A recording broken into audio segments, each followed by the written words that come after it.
Imagine waking up one morning and driving to work, the same road you've taken every single day for years, and the building you're supposed to walk into is simply gone. Not burned down. Not demolished. Not collapsed. Gone. The doors locked. The windows dark. The playground empty. Not a swing creaking in the breeze. Not a single shoe left by the door. Not a cereal bowl still sitting on a breakfast table.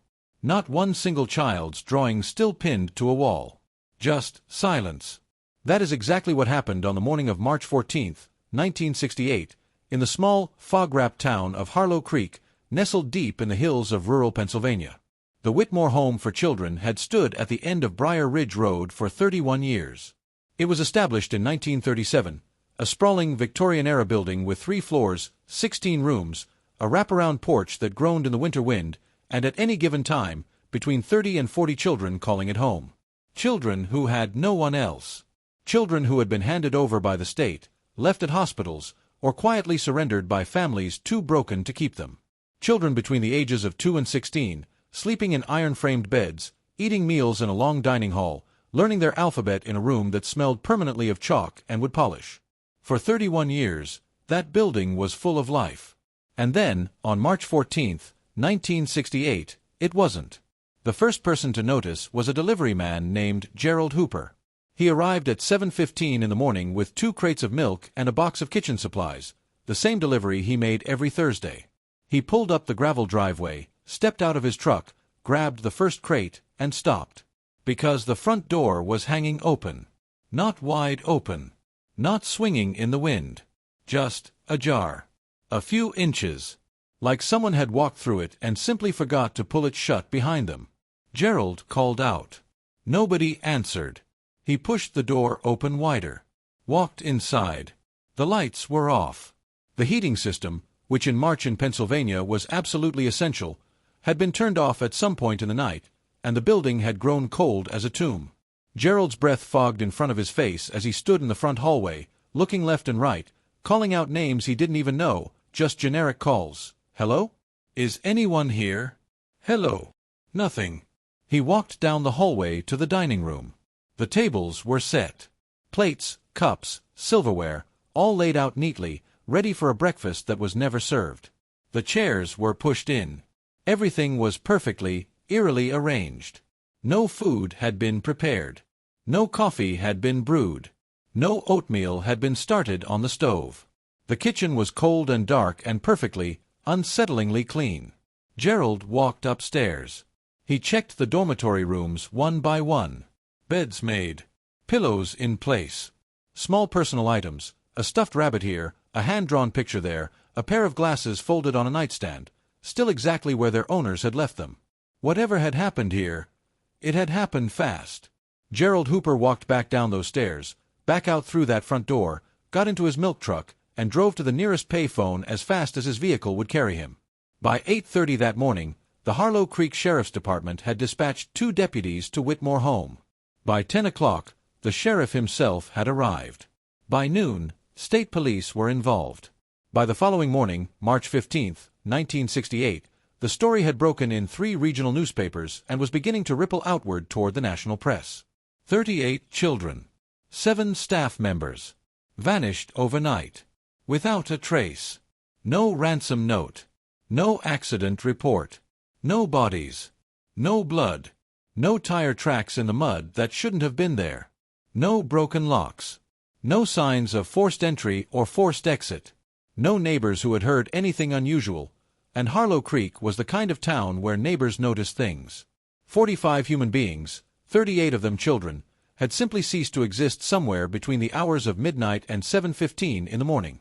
And for 40 years, nobody could explain it. Not the investigators. Not the journalists.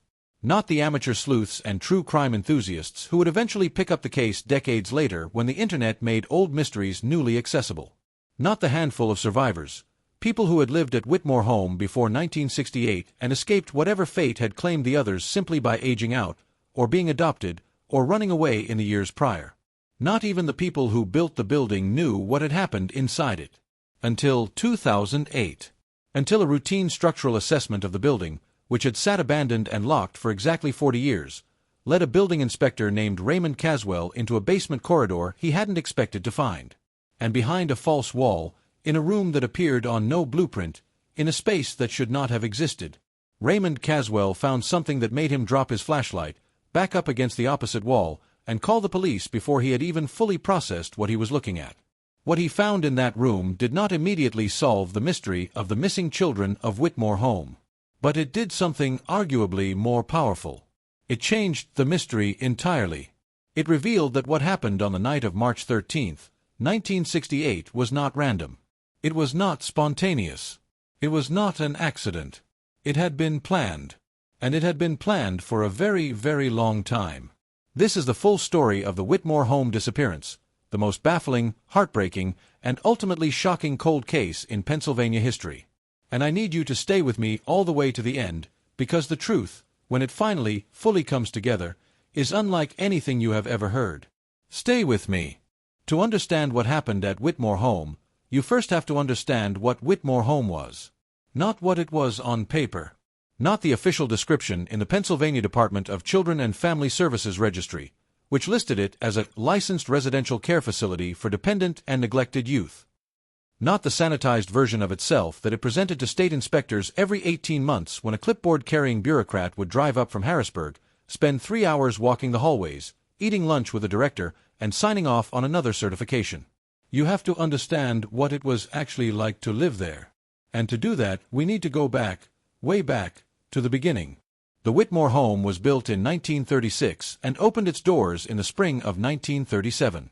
It was commissioned and funded primarily by a man named Elias Whitmore, a wealthy industrialist from Pittsburgh whose fortune came from a combination of steel manufacturing and, later, pharmaceutical distribution. Elias Whitmore was, by all public accounts, a pillar of the community.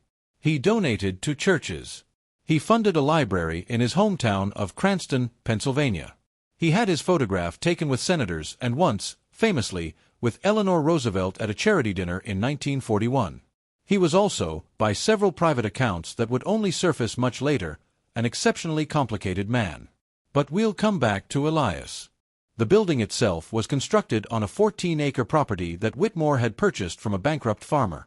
It sat at the end of a long gravel road, surrounded on 3 sides by dense Pennsylvania woodland, oak and maple and hemlock that in the summer created a lush, almost beautiful canopy, and in the winter became something else entirely. Bare black branches against gray sky.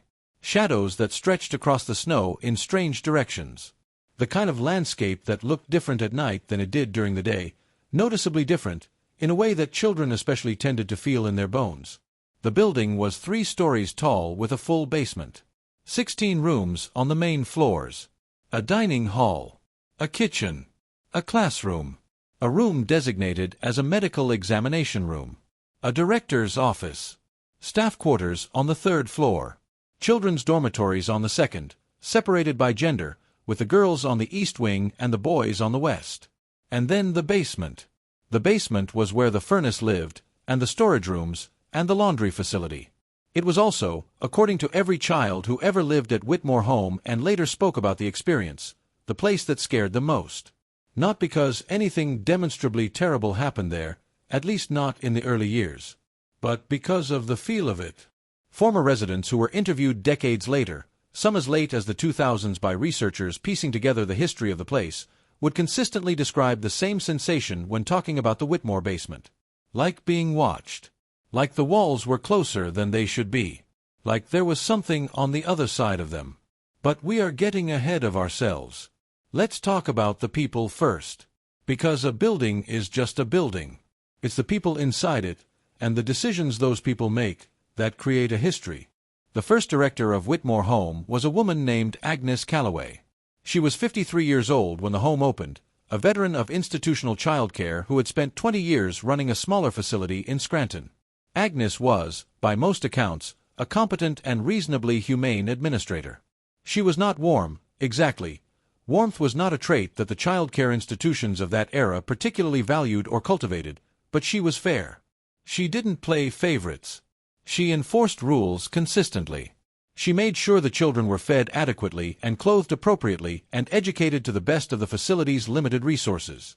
Former residents from the Agnes Calloway years, the late 1930s through her retirement in 1951, generally described their time at Whitmore Home with the kind of bittersweet neutrality you might expect from people talking about a difficult childhood that could have been worse. It wasn't happy, but it wasn't wrong. And then Agnes Calloway retired, and a man named Dr. Victor Harlan took over. This is where the story changes. Victor Harlan was 38 years old when he was appointed director of Whitmore Home in January of 1952.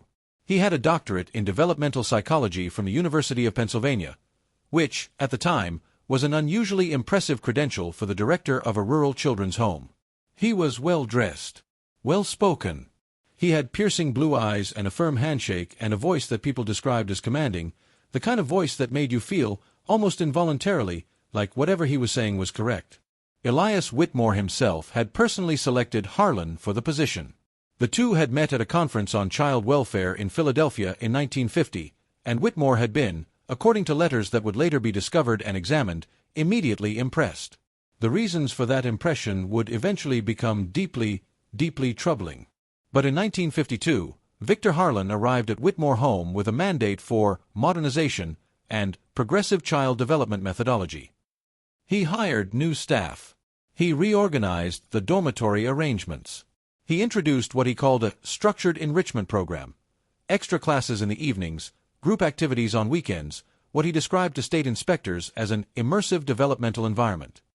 Parents, the few who were still in contact with children at the home, noticed that their visiting privileges became more restricted under Harlan. The official explanation was that unscheduled visits disrupted the developmental routine. State inspectors, who came less frequently than they should have, noted the restriction but did not flag it as a concern. The children noticed other things. They noticed that Dr. Harlan spent a lot of time in the basement.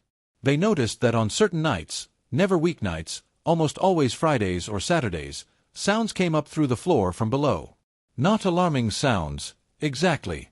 Not screaming or crying.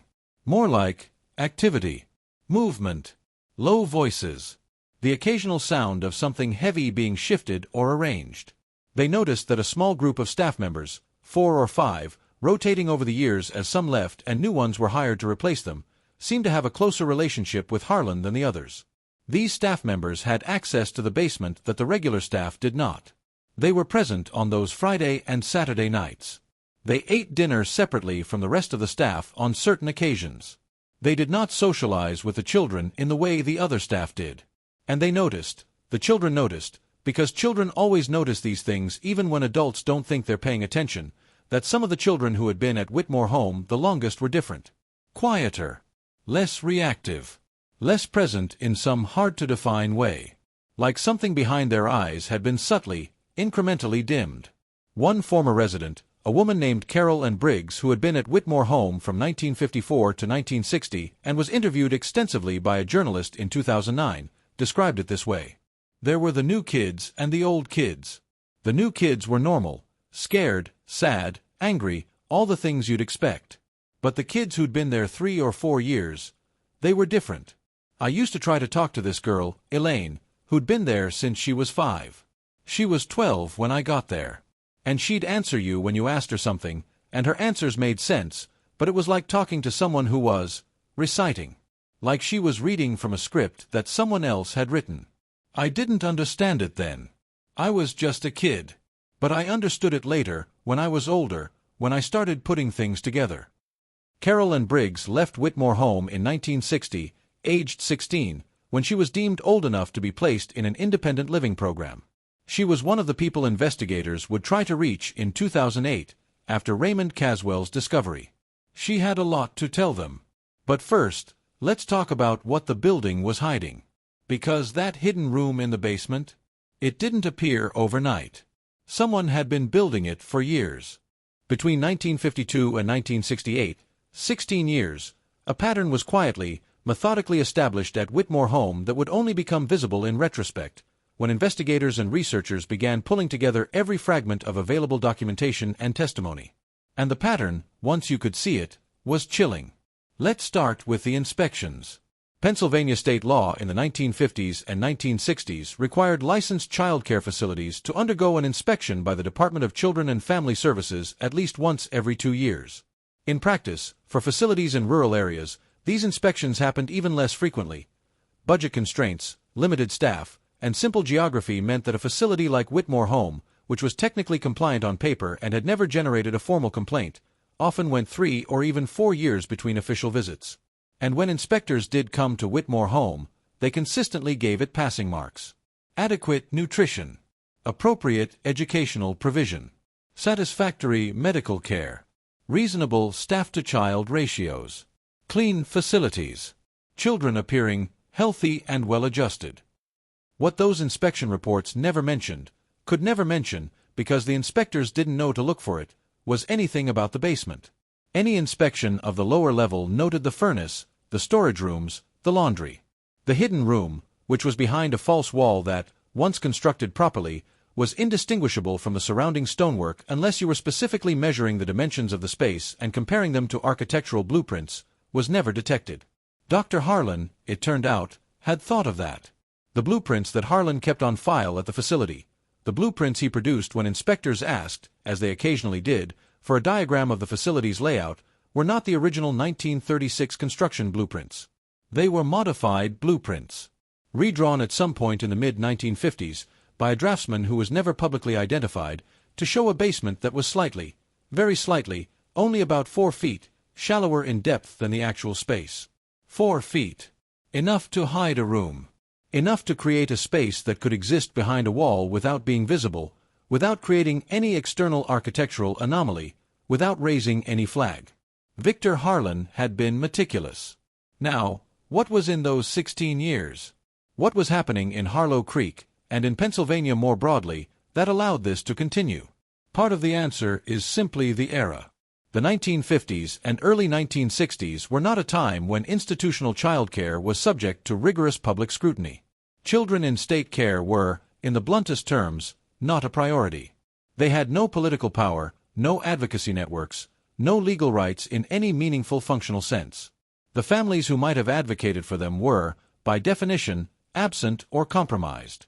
The bureaucracies responsible for overseeing their welfare were underfunded and understaffed and possessed of a cultural bias toward trusting institutional authority over the word of children. If a child at Whitmore Home had told a visiting inspector that strange things happened in the basement on Friday nights, that inspector would almost certainly have smiled, made a note of child with active imagination or adjustment difficulties, and moved on. And there is actually evidence, documented evidence, in one case, that something very close to this happened. In 1961, a 12-year-old boy named Thomas Reedy, who had been at Whitmore Home for 2 years, submitted a written complaint to the Pennsylvania DCFS. He had found a way to mail the letter himself, had asked another child who was being visited by a distant relative to pass it along for mailing outside the facility's oversight. The letter, which was discovered in state archives in 2010, described experiments happening in the basement. It described children being taken downstairs at night and returning changed. It described Dr. Harlan and the special helpers conducting what Thomas called the sessions. The DCFS response, on file in the same archive, was a single paragraph. It noted that the complaint had been received, that an inquiry had been made with the facility director, that the director had satisfactorily explained the described activities as part of the facility's psychological development curriculum, and that no further investigation was deemed warranted. Thomas Reedy aged out of Whitmore Home in 1964. Investigators in 2008 tried to locate him. They were unable to. There is no death record for Thomas Reedy in Pennsylvania prior to 2008, which means he may still have been alive at the time investigators were searching. But if so, he had either changed his name or relocated outside the state's record's reach, or both. The letter, though. That letter survived. And it contained something else, something that the DCFS reviewer in 1961 had apparently not found remarkable, but which jumped out at researchers 47 years later. Thomas Reedy's letter described Dr. Harlan's special helpers by physical description. 4 people. 2 men and 2 women. He described what they wore during the sessions. Dark clothing, he said, with something on the front, like a mark or a symbol. He described the symbol carefully. It was, he wrote, like a sun but with the rays going the wrong way. Researchers familiar with certain esoteric and occult traditions of the mid-20th century recognized that description immediately. And the investigation began to shift. Because this was no longer a story about institutional neglect, or a single corrupt administrator, or a cover-up of abuse within a broken system. This was starting to look like something else entirely. This was starting to look like it had been organized from outside the facility. From above it, in terms of power and planning and intent. From a network that extended far beyond the end of Briar Ridge Road. The state inspector who had dismissed Thomas Reedy's letter in 1961 had missed, or more disturbingly, ignored, a piece of information that, if properly followed up on, might have prevented what happened on March 13, 1968. But it wasn't followed up on. And so the years passed. And Dr. Harlan remained at Whitmore Home. And the basement room was finished, and furnished, and used. And the children who had been there the longest grew quieter and stranger and more distant in the way that Carol and Briggs had described. And Elias Whitmore, the man who had funded all of it, died in 1965. He left no will. He left no explanation. He left behind only a locked filing cabinet in his Pittsburgh office, to which no surviving family member could find the key. That cabinet sat in a storage facility for 30 years before someone finally cut it open. Inside were letters. Dozens of them. All addressed to Victor Harlan. None of them were signed with Whitmore's name. All of them were signed with a symbol. A sun with the rays going the wrong way. We will never know every detail of what happened on the night of March 13, 1968. Parts of it will remain speculation, reconstruction, inference from physical evidence and survivor testimony. But what we do know, assembled from every available source, forms a picture that is both more coherent and more devastating than anyone imagined when Gerald Hooper first pushed open that front door. The day before it happened was, by all indicators, a normal day at Whitmore Home. The children attended their regular classes in the morning. They ate lunch. The menu on file, prepared in advance for the week, shows Thursday as pork and beans with cornbread and canned peaches. They had afternoon activity time. They ate dinner. They went to bed. The staff, those who were not among Harlan's inner circle, described a day that was completely unremarkable. A Tuesday in early spring. Cold, some light snow in the afternoon, clearing by evening. Nothing that stood out. Nothing anyone would later flag as the day before. Except for one thing. One of the staff members, a young woman named Patricia Morrow, 22 years old, who had been working at Whitmore Home for less than 8 months as a dormitory aide, later told investigators that at dinner on the 13th, Dr. Harlan had been different. Not alarming different. Not visibly agitated or distressed. But happy. In a way that was unusual for him. Harlan was professionally genial but not given to open displays of positive emotion. But at dinner on March 13th, Patricia said, Harlan had been almost gleeful. He'd made a joke, a rare thing, and laughed at it himself. He'd walked through the dining hall and ruffled the hair of one of the younger children, a gesture she'd never seen from him before. He'd looked around the room with an expression she struggled to describe. Like a man who's about to finish something he's been working on for a very long time, she said. Like the last piece was finally falling into place. Patricia Morrow worked an evening shift that ended at 10 p.m. She left the building at 10:07, drove to her apartment in town, and went to sleep. She was not part of what happened next. Between 10 p.m. and 7:15 a.m. the following morning, a window of 9 hours and 15 minutes, 45 people vanished from Whitmore Home. Here is what the physical evidence showed. The front door, as Gerald Hooper found it, was ajar but not forced. No locks were broken. No windows were smashed. Every exit point of the building was intact. Whatever happened, people left the building through normal means, through doors, in an organized fashion. The dining room tables were set for breakfast. This indicated that at some point that evening, after dinner had concluded and before the disappearance, someone had set the tables for the following morning's meal. This was a regular nightly task performed by the kitchen staff, but it meant that normal routines had continued until relatively late.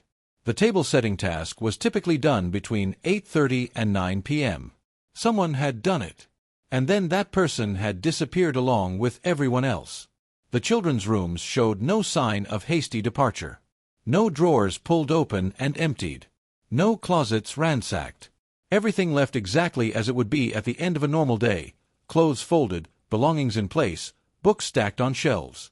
If the children had left voluntarily and knowingly, they had not taken anything with them. which suggested either that they hadn't known they were leaving, or that they had been told they wouldn't need their things.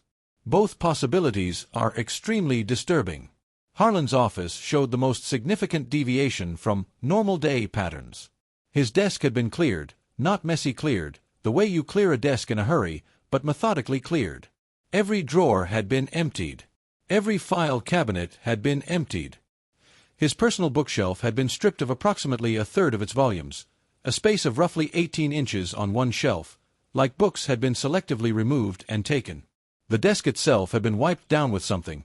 Investigators noted a faint chemical smell, and subsequent analysis identified it as a common household cleaning product. Someone had wiped down Dr. Harlan's desk before leaving.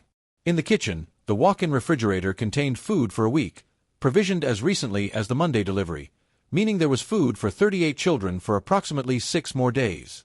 None of it had been packed up or removed. If the intention was to feed the children wherever they were going, they had not taken food with them. The heating system, as previously noted, had been shut off. This was done from a control panel in the basement, not from any of the thermostats on the upper floors. Someone had gone to the basement, to the furnace control panel, and manually shut off the heat. Investigators estimated, based on the temperature of the building when they arrived, that this had been done sometime between 1 o'clock and 3 a.m., which meant someone was in the basement, or had been in the basement, in the very early hours of March 14th. The driveway showed tire tracks, partially obscured by the light snow that had fallen and then stopped in the afternoon. Analysis suggested multiple vehicles, at least 3, possibly 4. Large vehicles, based on the track width and depth of impression. Not cars, vans or trucks. 3 or 4 large vehicles, in the middle of the night, loading 38 children and 7 adults. And nobody in Harlow Creek heard or saw a thing. Or if they did, if anyone in that small town, in those widely spaced rural houses along the roads leading away from Briar Ridge, heard the sound of trucks in the night and thought nothing of it or thought something of it and said nothing, they took that knowledge with them to their graves. Because no witnesses ever came forward. Not in 1968. Not in the years that followed. Not ever. The investigation in the immediate aftermath of the disappearance was, by the standards of 1968, reasonably thorough. But 1968 was a year of extraordinary chaos in America. Martin Luther King Jr. was assassinated in April, Robert Kennedy in June, the Democratic National Convention riots in August. Federal investigative resources were strained. State resources in Pennsylvania were limited. The Harlow Creek Sheriff's Department was a 4-man operation. And perhaps most significantly, the people who were best positioned to conduct a genuinely thorough investigation of Whitmore Home and its director and its backers were the same Pennsylvania DCFS bureaucrats who had received and dismissed Thomas Reedy's letter in 1961. The investigation found no answers. The case went cold within 18 months. The building was sealed, its ownership transferred to the state by default, and the locks were changed. And the hollow, groaning shell of Whitmore Home sat at the end of Briar Ridge Road, waiting, as if it knew that the secret it was keeping in its basement would keep for as long as necessary. 40 years, as it turned out. Exactly 40 years. In the years immediately following the disappearance, Harlow Creek was consumed by the story the way small towns always are by extraordinary events. It was the only thing people talked about. Every diner conversation, every church gathering, every town council meeting eventually circled back to it. What happened to those children? Where did they go? Who took them? Why? Theories proliferated the way theories always do in the absence of answers. Some people believed it was a government operation. This was 1968, after all, and distrust of government was at a fever pitch. The theory went that Whitmore Home had been secretly used for some kind of federal research program, and when the program concluded, the government had simply extracted everyone involved. Classified. Gone. The files sealed somewhere in Washington, D.C. under a designation nobody would ever be authorized to read. This theory was not entirely without foundation in the cultural moment. 1968 America had already had enough genuine government conspiracies revealed, or partially revealed, to make the idea plausible.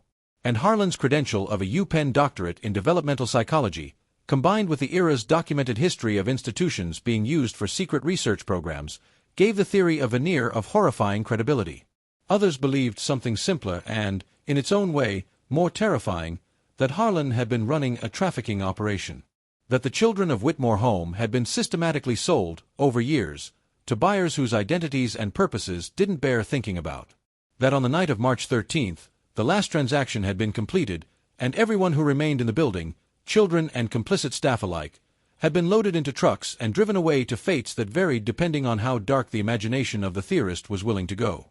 A smaller number of people, the ones who had actually known Whitmore Home from the inside, the former residents and the local community members who had paid closer attention over the years, believed something more specific and more organized. They believed that what had happened at Whitmore Home was not random exploitation or a government extraction. They believed it was something that had been planned for years. Something with a specific purpose, a specific destination, a specific philosophy behind it. These people rarely spoke their full theory out loud, even among themselves. Because the full theory, when you followed all the threads, when you connected Elias Whitmore's money and Victor Harlan's psychology doctorate and the symbol on the letters in the filing cabinet and the children who had grown quieter and stranger over years of exposure to the basement's Friday night activities, led somewhere that made rational people uncomfortable. It led into territory that respectable investigators in 1968 would not enter on the record. We will come back to where it led. For now, the cold decades. The 1970s. The 1980s. The 1990s.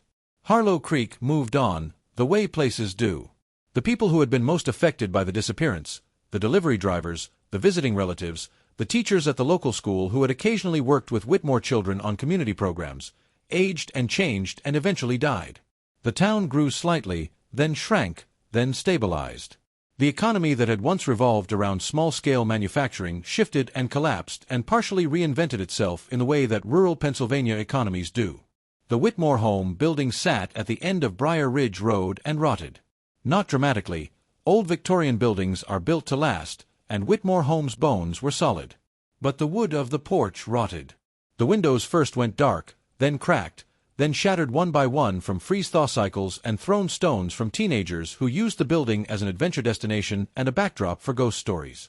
The wrought iron gate at the end of the driveway rusted shut. The gravel drive was consumed by weeds.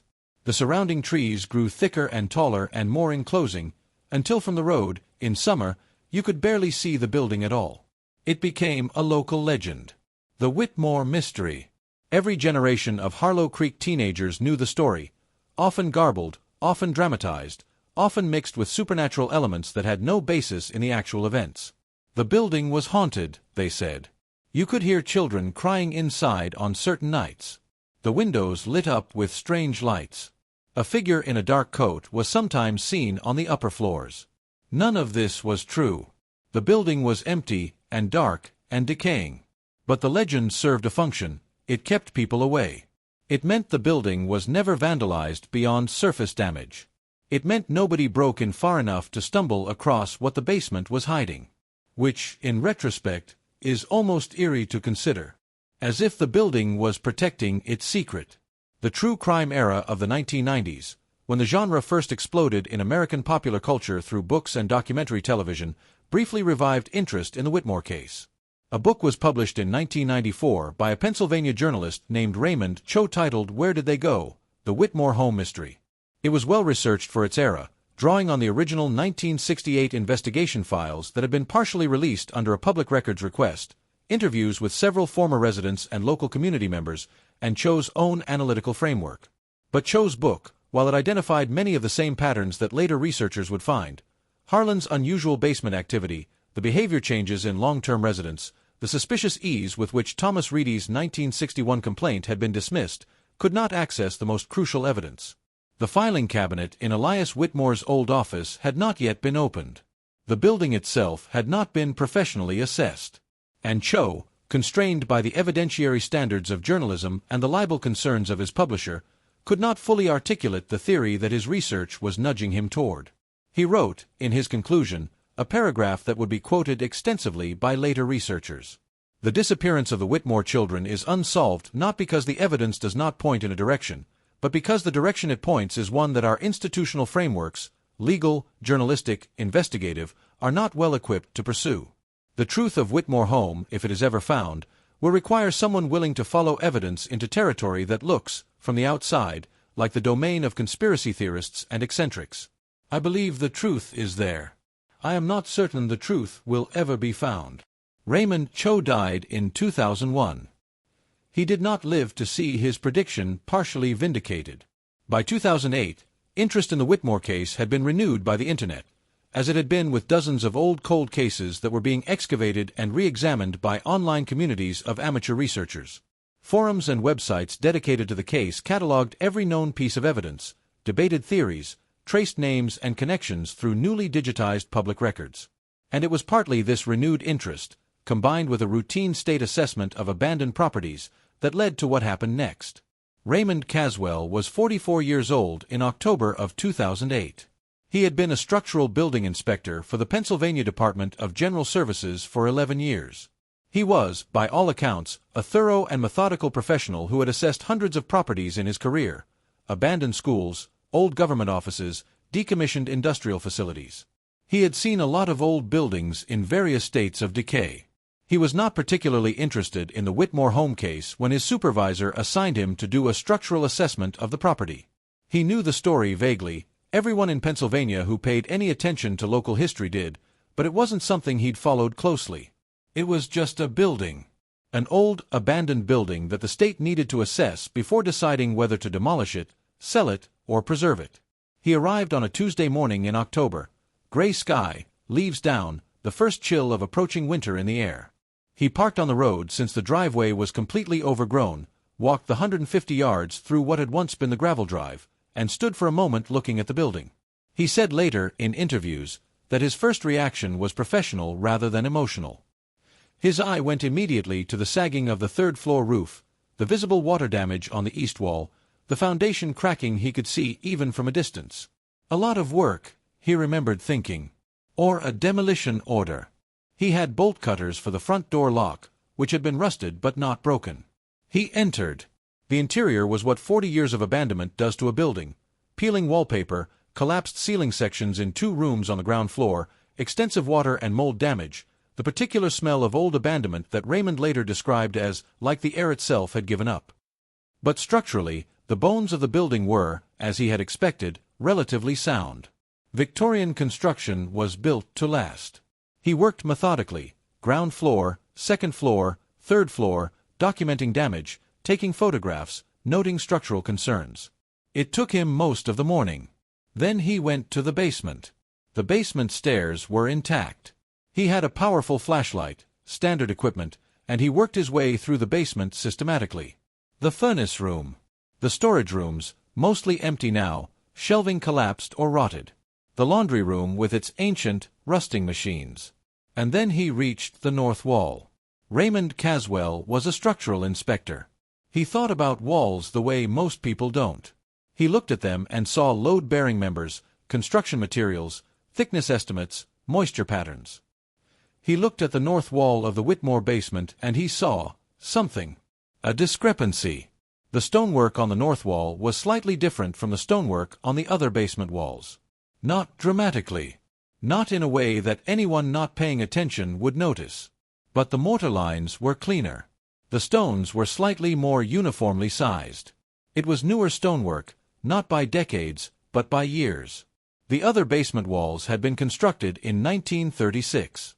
This section of the north wall, Raymond estimated, had been constructed sometime in the mid to late 1950s. He measured the north wall. Then he went outside and measured the exterior of the north face of the building. There was a discrepancy of 4 feet and 2 inches. He went back inside. He stood in front of that section of the north wall for a long time. Then he found an old wooden shelving unit that had partially collapsed and was leaning against the wall nearby. He pulled it aside. Behind it, the floor, which elsewhere in the basement was stone, showed a strip of slightly different stone. Like a threshold. Like a doorway that had been filled in. Raymond Caswell took out his phone and called his supervisor. His supervisor told him to contact the state police. He called the state police. While he waited for them to arrive, a 40-minute wait, out there in that building, Raymond sat on the basement stairs and listened to the silence and thought about all those children. The police arrived. They brought the equipment to open the wall. It took 3 hours. The false wall was well constructed. Whoever had built it had intended it to last, had used good materials and done competent work. But it was not, ultimately, a match for modern tools and determined hands. The wall came down, and Raymond Caswell, who was standing slightly behind the two officers who had first access to the revealed space, watched them step through the opening and shine their lights into the hidden room. One of them said nothing for almost a full minute. The other one said, very quietly, a single word that was not a professional observation. Raymond stepped forward and looked inside. He dropped his flashlight. He backed up against the opposite wall. He pressed his back against the cold stone and closed his eyes and stood there for a moment that he later said felt like falling. What he had seen in that room, what the officers were now moving toward with their flashlights swinging, was not what he had expected. He had expected, he said, to find something terrible, something violent. Given the history of the building, given the missing children, he had braced himself for the worst material evidence of the worst possible interpretation of the story. But that was not what the room contained. The room was approximately 12 feet by 14 feet. The ceiling was low, about 7 feet, made of reinforced concrete that had been applied over the original basement ceiling at some point, creating a sealed and soundproofed space. The floor was smooth stone. The walls were plaster, smooth, painted, a deep charcoal gray.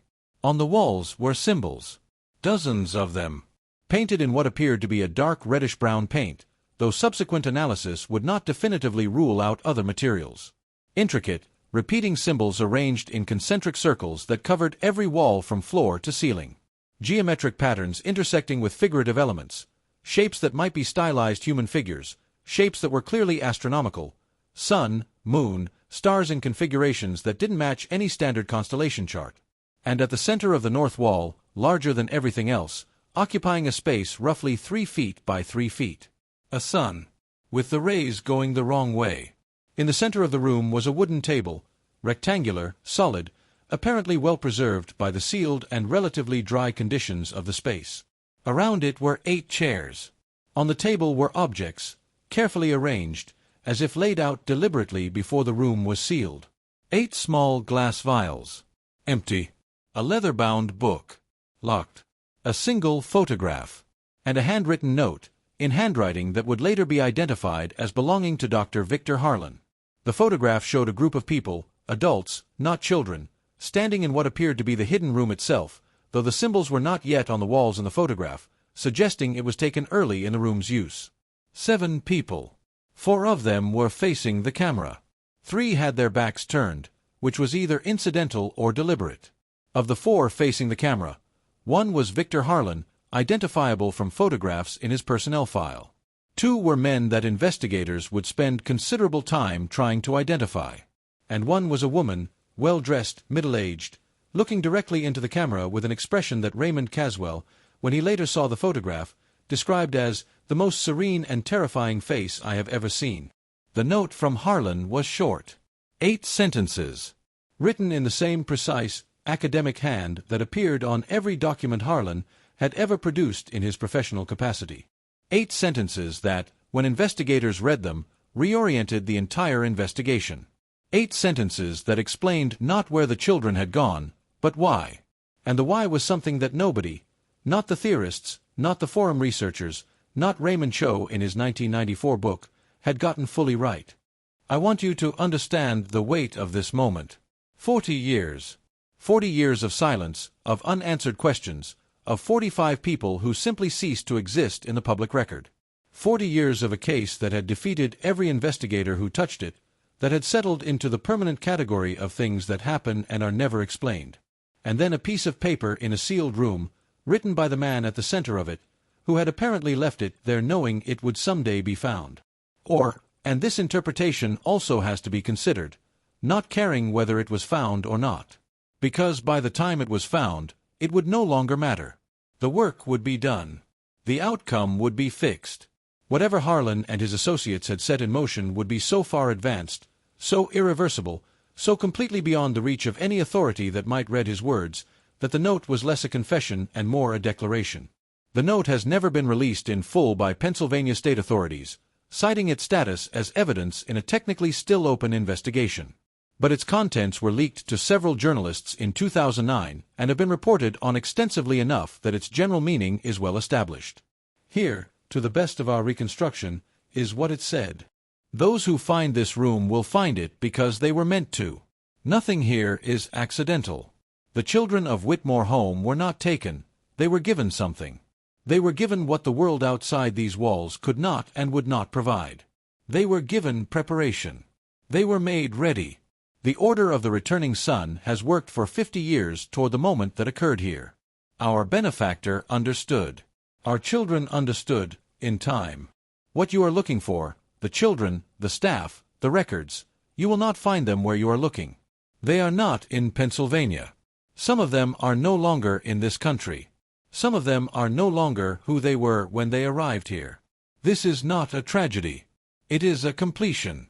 The symbols on these walls are the record of 16 years of preparation.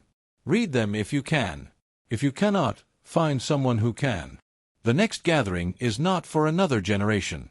By then, those who were children here will be elders. The work continues. This room was always meant to be found. Finding it is part of the preparation for those who find it. Welcome.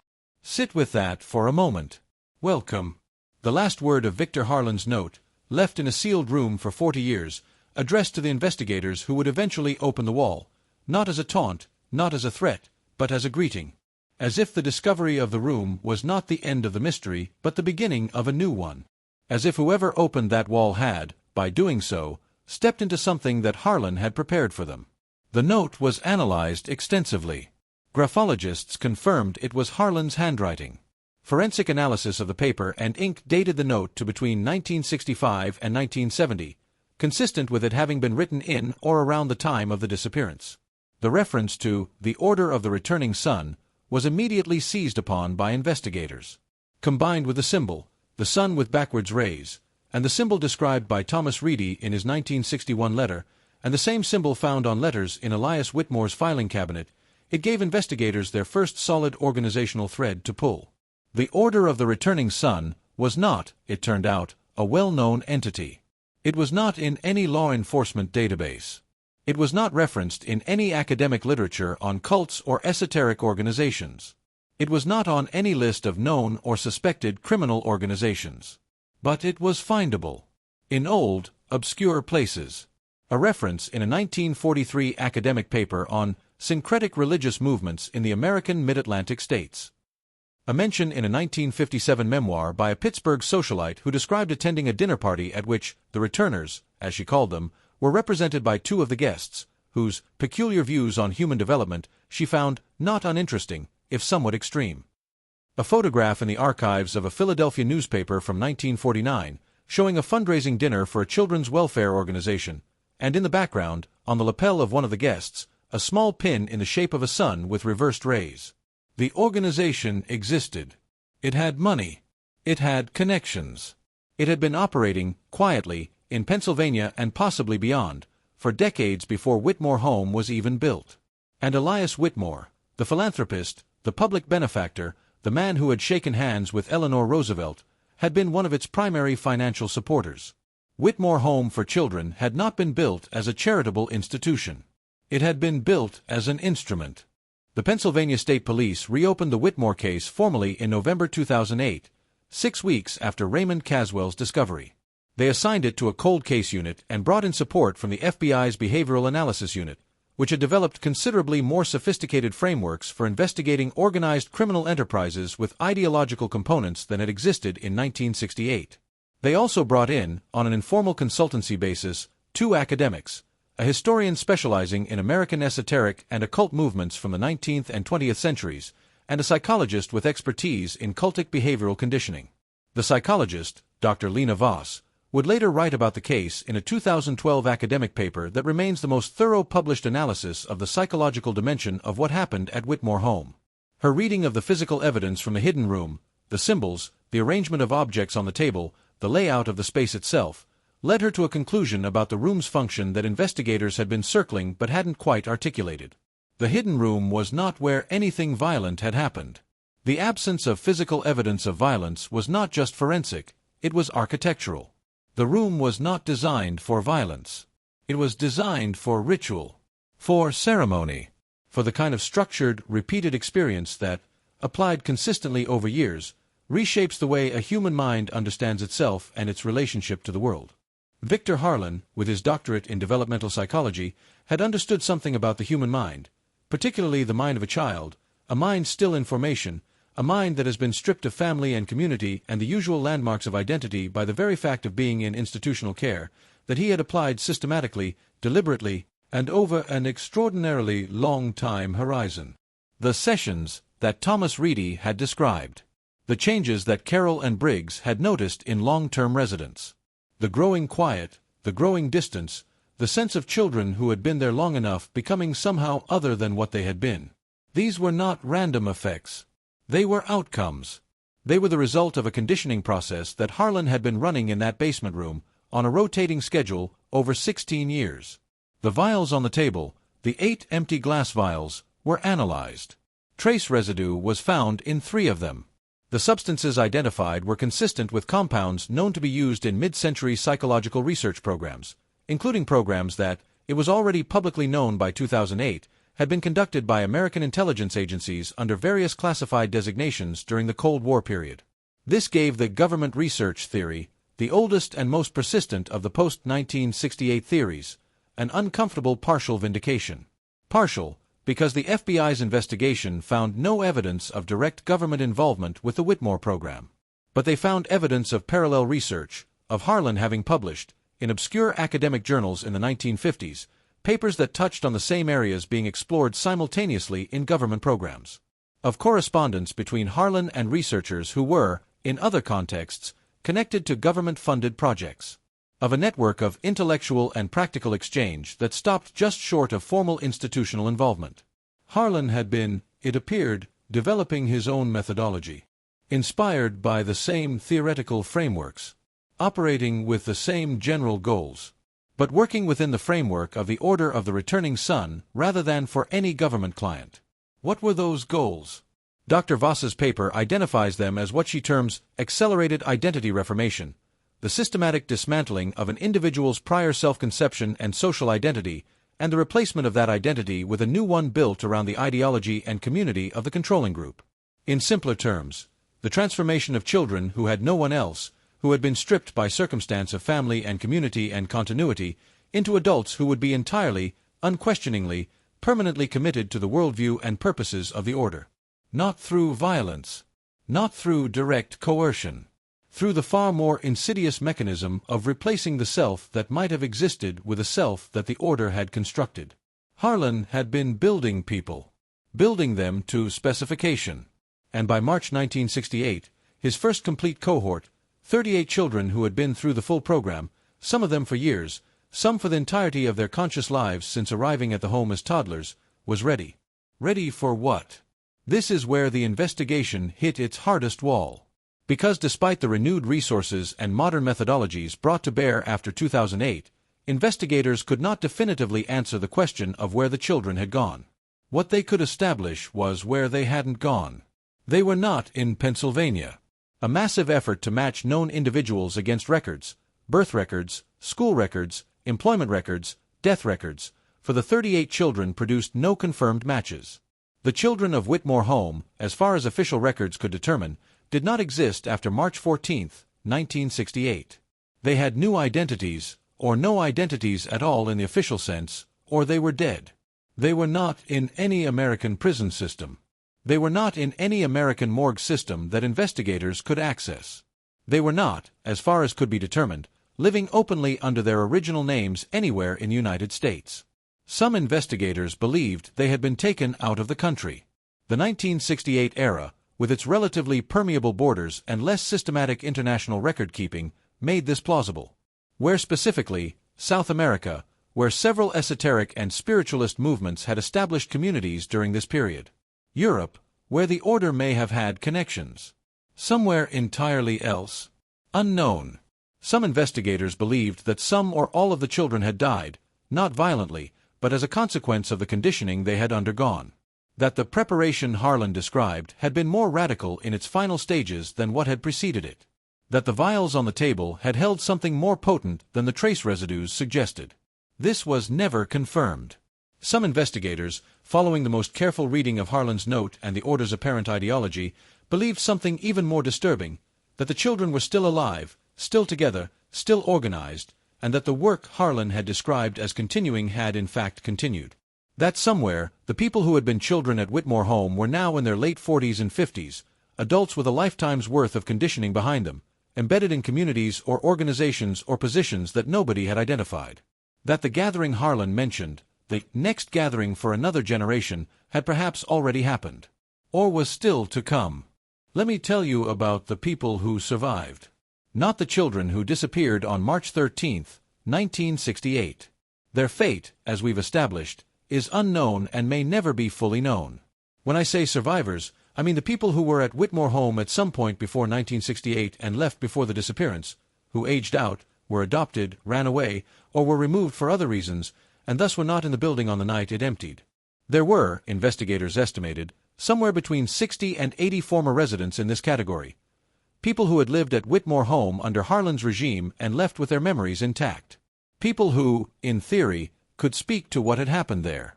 Tracking them down, 40 years later, proved to be an enormous challenge. Many had changed their names. Many had deliberately distanced themselves from their institutional childcare histories. Some had died. Some were unreachable. But investigators found a significant number, and the testimony they gathered built a picture of what those years had actually been like for the children inside. Carol Ann Briggs, whom we met earlier, was one of the most cooperative witnesses. By 2008, she was in her 60s, a retired schoolteacher living in eastern Ohio. She had spent decades, she told investigators, trying to understand what she had experienced at Whitmore Home and what she had witnessed in the children around her. She had read Raymond Cho's 1994 book. She had followed the online discussions of the case. She had her own theory about what had happened, one she had been reluctant to share publicly because she was not the kind of person who talks about things like that. She talked about it now. She described the sessions in more detail than Thomas Reedy's 1961 letter had. She had never been taken to the basement sessions herself. She believed she was considered too old when she arrived and too short-term a resident to be fully incorporated into the program. But she had spoken with children who had listened to them try to describe what happened in the basement room. The descriptions were consistent. They went down in small groups, 3 or 4 at a time. The room was lit with candles, many candles, arranged in a specific pattern. Dr. Harlan was present. 1 or 2 of the special helpers. The sessions lasted between 1 and 3 hours. Nothing physically violent happened. There was chanting, or something that sounded like chanting, a rhythmic vocalization that the children were gradually taught to participate in. There were the contents of the vials, administered in very small amounts, mixed into liquid that the children were given to drink, described consistently as sweet, kind of bitter underneath. And there was instruction, direct, calm, methodical instruction in a particular set of ideas and beliefs that Carol Ann Briggs summarized as follows. They were told, essentially, that the world outside was broken, that it had always been broken, that the people outside, families, governments, churches, all of it, were living in a kind of profound wrongness, and that the children were special, that they had been chosen, or that they were in the process of becoming chosen, that their lives before they came to Whitmore, before they even remembered anything, had been preparation, that they were being made into something that the ordinary world could never understand or contain. She paused for a long time when she finished that summary. Then she said, "The terrible thing is that these were kids who had nothing. No families, no history, nothing that told them they mattered. And here was someone telling them they were special, that they had a purpose, that they were part of something bigger than everything around them. For a child who has nothing, can you understand how powerful that is? Can you understand how completely you would give yourself to that, if you'd had nothing before?" Another former resident, a man who gave his testimony anonymously and is identified only as W in investigative records, had been at Whitmore Home from 1958 to 1963, 5 years of Harlan's regime. He had been taken to the basement sessions. He remembered them clearly, 45 years later. He described the effect of the sessions differently than Carol Ann Briggs had described the effect she observed in others. He described it from the inside. I don't know how to explain this to someone who hasn't had it done to them.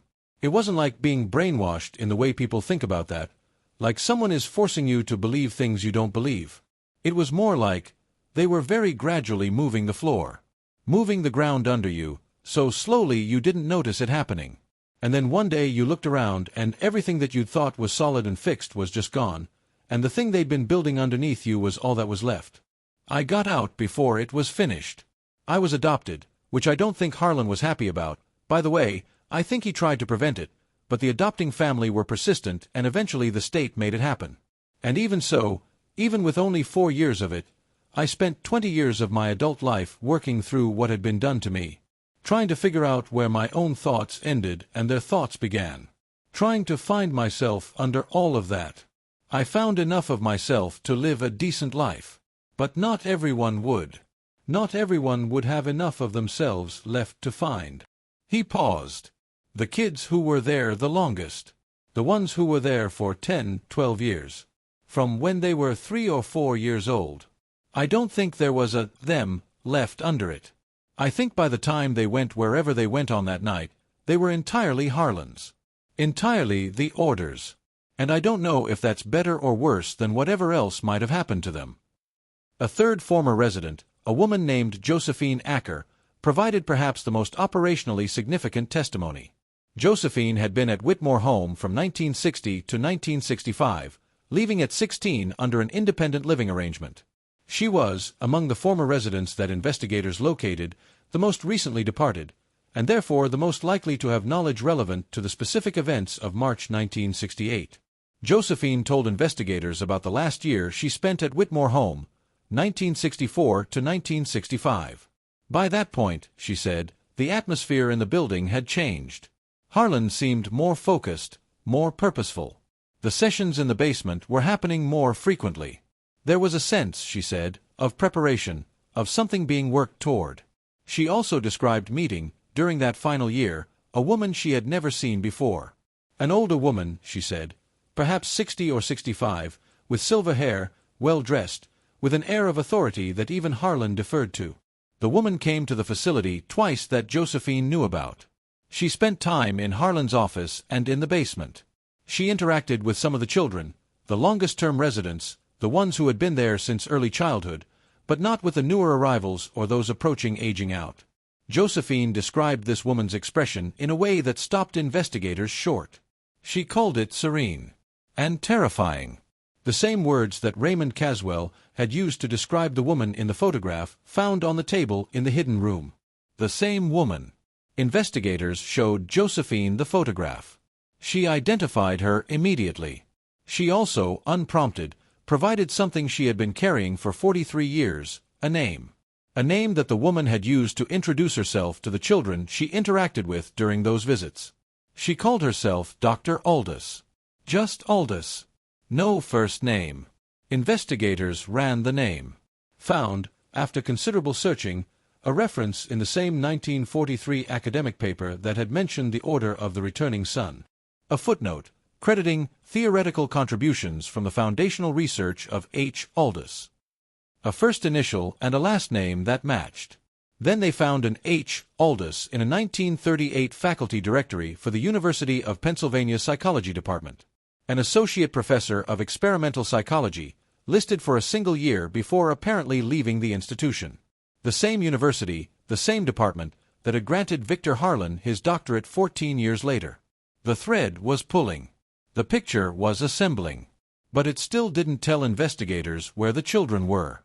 And then, in 2010, they got the closest thing to an answer they would ever receive. In the spring of 2010, a man walked into the FBI's field office in Pittsburgh and asked to speak with someone about the Whitmore Home case. He was 53 years old. He was thin and gray-haired, and he wore glasses, and he had the manner of someone who had made an enormous decision and was not entirely certain he was making the right one. He gave a name that investigators later confirmed was not the name he had been born with. He had a different name now. A different identity. A different history, on paper. But underneath all of that, he was a child who had been at Whitmore Home.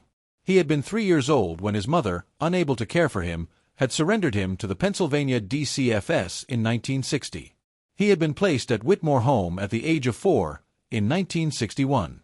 He had been there for 7 years, until March 14, 1968, the night everything ended and everything changed. He was one of the 38. He had survived. He was alive. He was in Pittsburgh. And he was willing to talk. I want to be careful here about what I tell you, and what I don't, because this man's testimony, while partially shared with journalists and researchers over the years since 2010, remains sensitive in ways that go beyond simply legal. He spoke about his experiences because, he said, he had spent decades working through what had been done to him and what he had participated in and what he had eventually chosen to leave behind. He spoke because he believed the children who had been at Whitmore Home deserved to have their story told, even if the full story could never be fully public.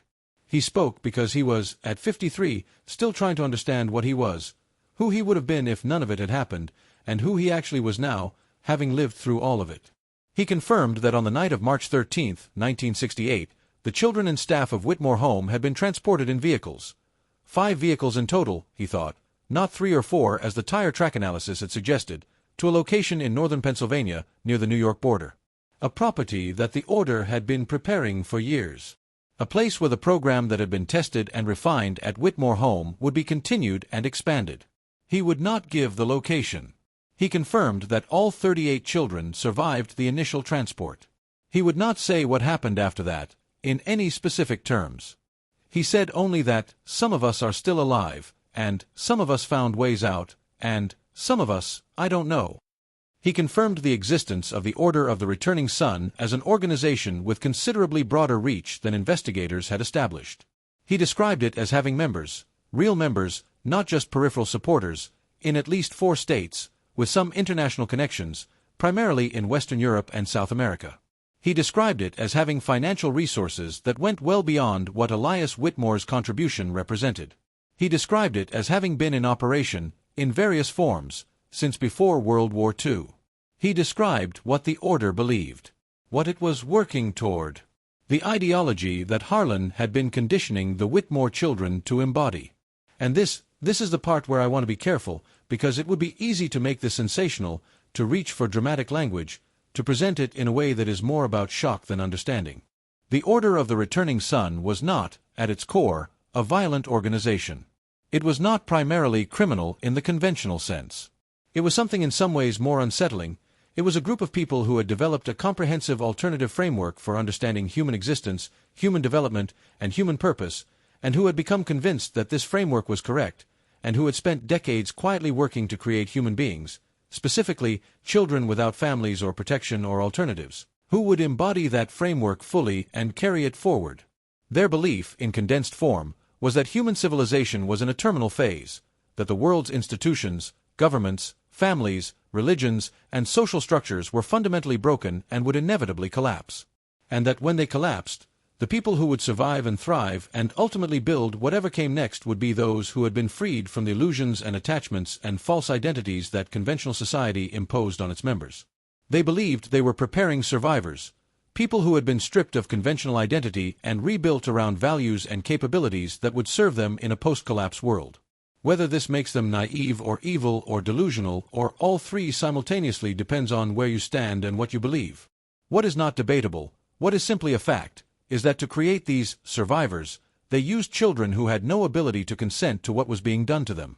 They used psychological techniques that constituted profound abuse by any modern standard, and by most 1950s and 1960s standards too, which is presumably why they did it in a hidden room. They shaped and reshaped young minds during their most formative years, using compounds and rituals and sustained manipulation, in service of an ideology those minds had never had the chance to choose or reject. The man who came to Pittsburgh in 2010 left the Order in his early 30s, after what he described as years of gradually rebuilding the capacity to question what he had been told and taught. He would not describe the process in detail. He would say only that it had required help, from a professional he described only as someone who understood what had been done, and that it had been, in his words, the hardest thing a human being can do, to decide that the foundations you were built on are wrong, and to try to build new ones from nothing, in middle age, alone. He said he believed there were others who had left, or were trying to leave, or who had left in ways that hadn't brought them to anyone's official attention. He thought some of the original Whitmore children might be findable, if investigators knew how to look. He thought some of them might want to be found. He also said, and this is what has stayed with investigators, researchers, and the handful of journalists who have reported on this case, that some of them might not. That for people who had been shaped from the age of 3 or 4, who had no pre-order identity to return to, for whom the Order's worldview was not an overlay on a prior self but the entirety of the self they had ever had, the question of escaping the Order was not the same question it was for him. Because there was nowhere to escape to. No prior self waiting. No identity that existed before the conditioning. Those people, he thought, were still out there, living whatever lives they were living, carrying whatever had been put into them at Whitmore Home, in that hidden basement room, over 16 years. I don't hate them, he said, speaking of Harlan and the Order's leadership. I spent a long time trying to, because I thought hating them would help. It didn't. What I feel now is something more like grief. For the person I might have been. For all the people we might have been, all of us who were there. For the lives that were taken from us before we were old enough to know a life was something that could be taken. So where does this leave us? The Whitmore Home case remains, officially, an open investigation with no charges filed, no suspects formally identified, no confirmed fate for the 38 children who disappeared on March 13, 1968. Victor Harlan was never found. No death record for him exists in any American jurisdiction prior to the most recent record searches. He would be, if still alive at the time of writing, over 100 years old. He is almost certainly dead. What he died as, where, and whether his final years were in any way shaped by what he did at Whitmore Home, no one knows. The woman in the photograph, Dr. H. Aldous, was never conclusively identified beyond the archival fragments. No full name. No photograph match in any other historical record. She would be dead, certainly, by now. Elias Whitmore died in 1965, before any of this could be asked of him. The building at the end of Briar Ridge Road was demolished in 2012, following the completion of the state investigation. The hidden room was fully documented, photographed, catalogued, and then destroyed along with everything above it. The 14-acre property was sold to a land conservation trust and returned to Woodland. The leather-bound book from the table, which was found to be written in a cipher that investigators eventually partially decoded, has been described by FBI analysts as containing organizational records and ideological texts of the Order of the Returning Sun. Its full contents have not been publicly released. The photograph sits in an evidence archive in Harrisburg. The note sits in an evidence archive in Harrisburg. Raymond Caswell, the building inspector who opened the wall, retired from the Department of General Services in 2015. He still lives in Pennsylvania. In a 2016 interview, he said that he thinks about that day more than I want to. He said the thing he thinks about most is not the room, or the symbols, or even the note.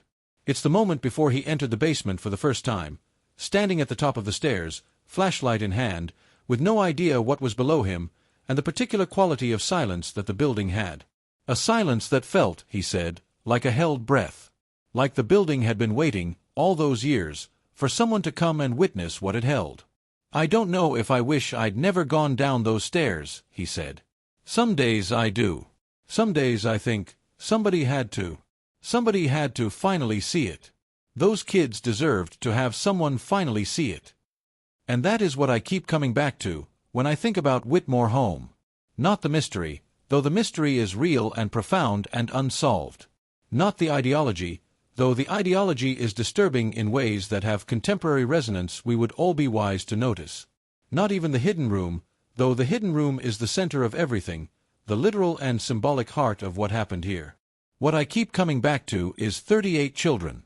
Children who had already been through something hard enough simply by ending up at a state children's home in rural Pennsylvania in the 1960s. Children who had already been without the thing that most of us take for granted, a family, a history, a sense of being known and claimed and seen by someone. Children who were, by their very situation, profoundly vulnerable to anyone who offered them purpose and belonging and the profound human need to matter. Children who were found by someone who understood that vulnerability and chose to use it, systematically, over years, in service of goals that had nothing to do with their well-being or their flourishing or their becoming, ultimately, themselves. We don't know where they are. We don't know who they became. Some of them may be alive right now, in their 60s, their 70s. Some of them may have found their way out, as the man in Pittsburgh did, at enormous personal cost. Some of them may never have found their way out, may not even understand that there is an out to find. Some of them may be in your community, in a profession, in a neighborhood, in a family, living quietly with the particular loneliness of someone who has carried a secret that cannot be fully shared, because the people who most need to hear it, the 38 children who made that journey together in the dark on March 14, 1968, are scattered to the winds of history. The case of Whitmore Home teaches us something that is inconvenient and important, that the most dangerous predations on human beings are not the ones that announce themselves with violence and chaos. They are the ones that proceed quietly, methodically, in hidden rooms, over many years, against the people least able to protect themselves. The ones that look, from the outside, like nothing at all. The ones that leave a building standing perfectly normal, doors unlocked, breakfast table set, children's drawings still pinned to the walls, and only reveal themselves, 40 years later, when someone finally takes the time to measure the walls and notices that the room behind the plaster is not the room on the blueprints. The children of Whitmore Home deserve to be remembered. They deserve to be looked for. They deserve, even now, especially now, to be seen. And the story of what was done to them, in that hidden room, over all those years, deserves to be told. Because the sun with the rays going the wrong way? It was never just a symbol. It was a warning that nobody read. Until it was too late. Don't forget to stay curious. Don't forget to look behind the walls. And don't forget, stories like this one are not as far in the past as we'd like to believe. Thanks for watching.